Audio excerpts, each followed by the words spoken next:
Estamos de volta, pessoas. Vamos falar um pouquinho sobre religião no Brasil essa semana. A gente vem publicando aí alguns vídeos abordando o fenômeno religioso em suas várias expressões, principalmente dentro de produções artísticas e culturais. E hoje nós queremos entrar num campo um pouco mais vasto, vamos dizer assim, que é a percepção que nós temos da questão religiosa na sociedade brasileira. Nós vamos ter outros vídeos depois na sequência, nas próximas semanas, abordando algumas coisas bem específicas dessa questão. Então, esse vídeo hoje ele é um vídeo bem introdutório para a gente começar a entender o fenômeno religioso no Brasil a partir de algumas chaves de leitura, a partir de algumas lentes, né, que a gente pode colocar. Primeira coisa importante assim da gente abordar dentro desse assunto é o fato do Brasil ser um estado laico. O que é um estado laico? O Brasil não tem uma religião oficial. Vocês vão perguntar, tá, mas existe algum país que tenha religião oficial? Existem muitos países que têm uma religião oficial, além daquilo que geralmente a gente vê na mídia dos países do Oriente Médio, que eles chamam de teocracia e assim por diante. Temos muitos países da Europa, por exemplo, que têm religião oficial. Não sei se isso mudou, né? Talvez a gente tenha que consultar, mas que eu saiba não. Por exemplo, Portugal é um país oficialmente católico ainda. O Vaticano é um país que é um país que é praticamente uma paróquia, vamos dizer dessa forma, né? Então é um país, sim, com uma religião oficial. A Inglaterra, cara, o Reino Unido, né? A rainha, de certa forma, ela é a líder, né, também da igreja anglicana. Então também, né, é um país que tem uma religião oficial. Quando um país tem uma religião oficial, essa religião, essa tradição religiosa, ou essa igreja, vamos dizer assim, ela acaba sendo culturalmente mais, não apenas influente, mas culturalmente mais presente e tem talvez o seu, desde a sua crença, os seus dogmas, enfim, mais naturalizados na vida cultural do país. Além do que, né, uma religião oficial ela acaba trazendo o campo religioso muito para perto do campo político, no sentido até de decisões, de questões ali que são decididas como lei para a sociedade, eles passam também pelo parecer, pelo viés dessas religiões. Então o Brasil, tudo isso para dizer, né, o Brasil não tem isso, mas por muito tempo o Brasil foi sim um país que tinha no cristianismo católico a sua religião oficial, tá? Isso vai mais ou menos até a proclamação da República, ali depois começam todos os movimentos, né, para que não houvesse mais essa ligação, sendo que nós tínhamos até esse momento aí no Brasil algo que a gente chama de padroado, né, que era exatamente essa aliança da coroa portuguesa, depois da coroa brasileira com a igreja. Isso significava que, por exemplo, o bispo às vezes ele era escolhido pelo governante, não pelo Papa, né, como se tem hoje, só falando em termos de igreja católica. Significava que uma escola católica era praticamente uma escola pública, né? Então isso não é mais realidade no Brasil. Esse é um campo de grande polêmica, né? Porque então, bom, é um país laico, então não pode ter nenhum símbolo religioso numa repartição pública, né? Nós temos aí várias repartições públicas, vários setores da justiça, por exemplo, tribunais, fóruns, onde tem, por exemplo, crucifixo. Como é que fica isso num país laico? Então é um campo de polêmica, não estou aqui dizendo que deve ou não deve ter, mas a polêmica está instaurada. E se a gente vai para a questão pedagógica, como no ensino religioso, por exemplo, que é uma área que eu tenho muita experiência, mais de 20 anos como professor de ensino religioso, a gente tem mais polêmica ainda, né? Quer dizer, o que se ensina, né, dentro dessa disciplina aí, dentro de uma escola, o que deveria ser ensinado, o que uma escola pública pode abordar no campo do ensino religioso, uma escola confessional, católica, adventista, enfim, tem o direito de ter um ensino religioso confessional. Então, tudo isso decorrência dessa questão do Estado laico, que é reafirmado na Constituição de 88. Né? Isso já vinha no Brasil, mas é reafirmado na Constituição de 88. Tá, primeira coisa é isso, Brasil é Estado laico. Estado laico significa nenhuma tradição religiosa tem privilégios junto ao governo brasileiro. No fundo é essa a questão. O Estado laico ele é o Estado que garante a livre expressão religiosa. Garante que nenhuma tradição religiosa será perseguida exatamente porque não tem uma tradição religiosa que é oficial no Brasil. E mesmo em países que têm alguma tradição religiosa mais oficial, existem, né, dispositivos legais, enfim, que garantem também liberdade de culto. Né? Em alguns casos, em outros não. Tá? Mas num Estado laico, sim. No Estado laico, essa liberdade de culto é garantida. A liberdade de expressão religiosa. Então, o Estado laico não é Estado antirreligioso também. Não é um Estado onde se não pode ter nenhuma religião. Isso seria um outro tipo de imposição, tão grande quanto o que acontece, ou com certeza deve acontecer, em alguns países onde há uma religião oficial adotada. Tá? Então, não é o Estado, não é o ambiente de perseguição religiosa. Pelo contrário, precisa ser o ambiente onde se estabeleça um grande diálogo entre as religiões que existem ali, exatamente pelo respeito à diversidade. E isso também está no espírito da Constituição de 88, não só no que diz respeito à questão religiosa. Então, Estado laico. Então, nesse Estado laico, o que a gente tem, né, no campo religioso? A gente tem algum tempo já as pesquisas do IBGE, enfim, apontando um decréscimo, uma decadência, vamos dizer assim, do número de católicos no país. Ainda assim, o Brasil é o maior estado, o maior país católico do mundo, né? Nós temos ainda um grande número, né, a grande maioria católica aqui no Brasil.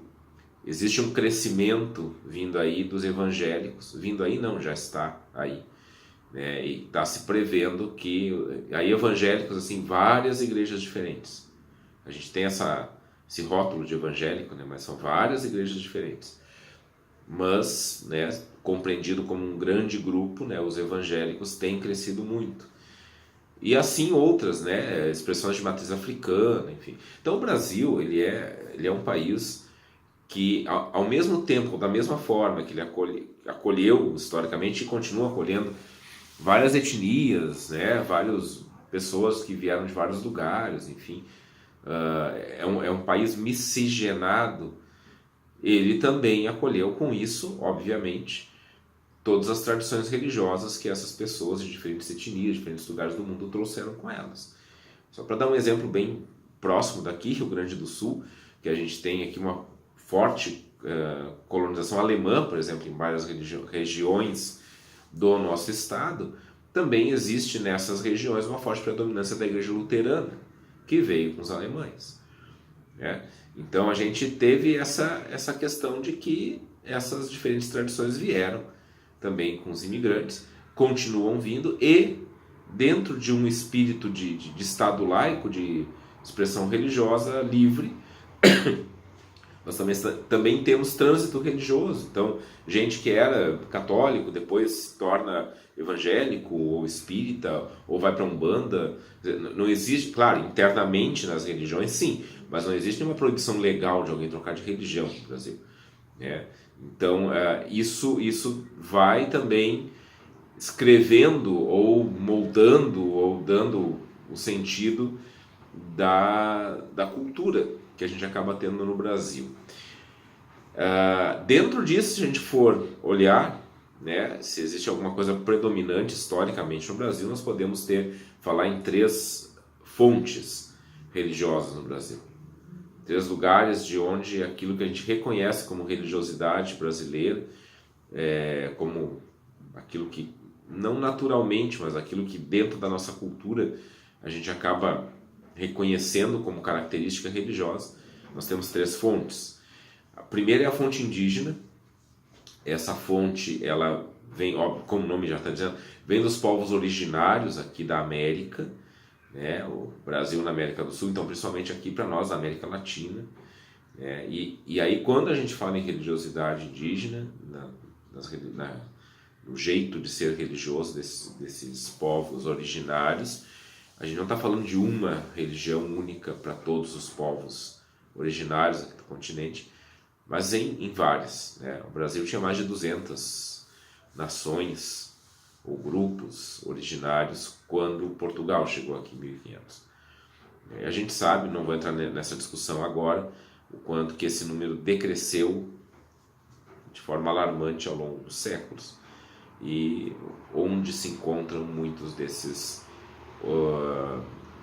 pessoas que descendem desses povos originários. Mas nós temos sim uma série de religiões que estavam presentes nesses povos originários. E religiões de acordo com esses povos, né, com seus símbolos, seus rituais, seu sacerdócio, tudo isso estava presente lá. Então essa é a primeira fonte de uma característica religiosa do Brasil. Uma segunda fonte é aquela que vem com os europeus, aí principalmente com os portugueses. Então a gente tem uma grande influência aqui, em termos gerais do Brasil, né, de um catolicismo açoriano, que é aquele catolicismo muito ligado à devoção dos santos, às romarias, às promessas, né? Quando eu falo catolicismo açoriano, estou falando da mesma igreja católica, porém com as características desse povo que veio para cá, com o jeito desse povo viver a sua fé dentro da igreja católica. É bom dizer, abrindo um parênteses aqui, a gente aqui no Brasil, a gente tem fortemente, né, predominantemente, quando a gente fala em igreja católica, a presença da igreja católica apostólica romana. Porém, existem mais de 40 igrejas católicas no mundo. Não é só a romana é a que predomina desse lado do mundo. Tem mais de 40, algumas delas, inclusive, maronita, por exemplo, presentes aqui em nossa realidade. Tá? Então é bom saber. E são igrejas com os seus códigos diferentes, com muita coisa em comum, mas com algumas questões bem diferenciadas. Então a segunda fonte é essa, né? Esse cristianismo católico que vem com os açorianos. E a terceira é aquela que veio de uma forma cruel para cá e que, de certa forma, acaba se tornando uma das fontes mais influentes para a nossa cultura, que é a religião que veio com as pessoas em condição de escravidão lá do continente africano. Nós tivemos aí essa crueldade, essa barbaridade cometida contra homens, mulheres, crianças do continente africano, trazidos à força para cá nos navios negreiros, comercializados como se fossem objetos, quer dizer, toda essa escravidão, né, que vai até 1888 oficialmente, mas que depois continua como preconceito, como racismo, como uma série de coisas. Esses povos que vêm para cá misturados, eles vão trazer também uma grande cultura religiosa originária do continente africano, que aqui se muda, se transmuta naquilo que hoje a gente reconhece, primeiro, como as religiões de matriz africana no Brasil, principalmente o candomblé e a umbanda. São religiões que estão aí estabelecidas com seus rituais, seus cultos, seus símbolos, suas festas, seus sacerdotes, sacerdotisas também. E junto com isso a grande influência na cultura. Então a gente vai ter várias questões culturais que vão ser mexidas por essa influência dos povos africanos aqui no Brasil. Sendo que esses povos, diferente, por exemplo, do pessoal que veio, os imigrantes alemães, italianos, eles não conseguiram trazer com eles um pacote fechado cultural, porque desde o continente africano eles já foram sendo separados, embarcados nos navios negreiros, enfim. Então quando eles chegam aqui, eles são um grupo com gente de muitos lugares, então eles não têm como ter desculpa, eles não têm como ter aqui uma unidade tão homogênea como, por exemplo, italianos, alemães tiveram. O que eles fazem? Eles juntam os caquinhos para manter a sua cultura, e nessa mistura eles vão fazendo nascer uma coisa nova que vai ter muitas influências na cultura brasileira. E disso tudo, para a gente terminar, a gente chega numa realidade no Brasil, no campo religioso, que é a realidade do sincretismo religioso, que é uma mistura de influências religiosas que vai dar em uma coisa nova. O sincretismo, que é muito criticado por um lado, por alguns que estudam religião, e muito elogiado por outro, antes de ser bom ou ruim, ele é uma realidade, está aí, e a gente precisa olhar atentamente para o sincretismo religioso para compreender os fenômenos culturais religiosos do lugar que a gente vive. Então, esse é um vídeo bem introdutório sobre a questão religiosa no Brasil. Deve ter coisa nova saindo em termos de estatística sobre isso em breve, com um censo. Tem toda uma polêmica agora sobre a aplicação do censo, não vou entrar nisso. Mas, como eu disse, é um vídeo introdutório, porque nós vamos ter na sequência, nas próximas semanas, vídeos que vão explorar especificamente alguns aspectos da religião no Brasil. Obrigado por terem assistido. Desculpem pela tosse, mas a gente está num clima de total umidade aqui, chuva, frio e resfriado que não deixa o corpo da gente, incorporou a gente como, se fosse uma possessão. E aí isso também se explica no campo religioso. Obrigado, valeu, até o próximo vídeo.